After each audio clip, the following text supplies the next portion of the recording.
Shu 20 yildan tepada 30 yil orasida bo'lgan shu dard shu 15 kunda ichida shunchalik o'zgarish kirdi menga.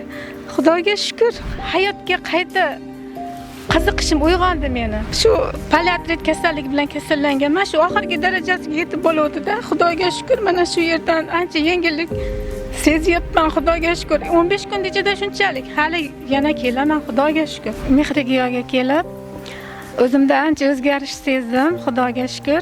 Shu 20 yildan tepada 30 yil orasida bo'lgan shu dard shu 15 kunda ichida shunchalik o'zgarish kirdi menga. Xudoga shukr.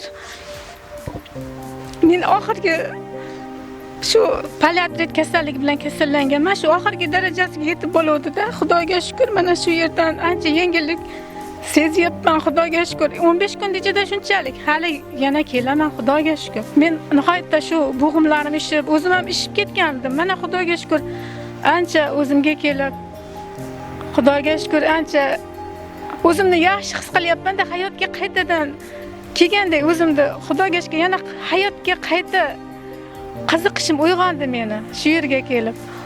Sizlarni ham shu yerga kelishlarini tavsiya qilaman. Shu menga o'xshagan kasallar bo'lsa, shu Mehrigiyoga kelib davolaninglar, shifo topinglar. Bormagan joyim qolmadi. Shifo istab bormagan joyim qolmadi. Doktorlarda yotib chiqdim.